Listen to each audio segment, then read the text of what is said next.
ভোরবেলা আমাদের কাছে একটি খবর আসে যে একটি বোলেরো ভেহিক্যাল গোকুলনগর কলেজের কাছে ক্যাপসাইজ হয়ে পড়ে আছে। এই খবর পাওয়ার সঙ্গে সঙ্গে সাপসহ ঘটনাস্থলে যায় এবং দেখতে পায় একটি গাড়ি, বোলেরো গাড়ি রোড সাইডে ক্যাপসাইজ হয়ে পড়ে আছে।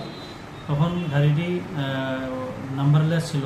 সন্দেহ হওয়া গাড়িটি আমরা চেক করে গাড়ির পেছনে আমরা ডিকিতে অনেকগুলো নিষিদ্ধ কফ সিরাপ, যেটা স্কপ, আমরা পাই এবং পাওয়ার পর আমরা এনডিপিএসের সব ফর্মালিটিস মেনটেন করে এবং লোকাল সাক্ষী এবং ডিসিএমের উপস্থিতিতে আমরা গাড়িটা ভালো করে তল্লাশি করি এবং তল্লাশি করে গাড়ি থেকে 5টি বড় কার্টুন এবং ছোটো কার্টুন উদ্ধার করি, যা সর্বমোট 825 বোতল স্কপ আমরা উদ্ধার করি। এবং বর্তমানে আমরা একটা কেস নিয়ে তদন্ত করছি যে এটার পেছনে কে জড়িত আছে এবং তার বিরুদ্ধে এনডিপিএস দ্বারা আমরা কেস নিয়ে যদি তার ইনভলভমেন্ট পাই আমরা অতি সত্তর এই কেসে অ্যারেস্ট করি। চালক বা কোনো গাড়িতে আমরা কোনো লোক পাইনি।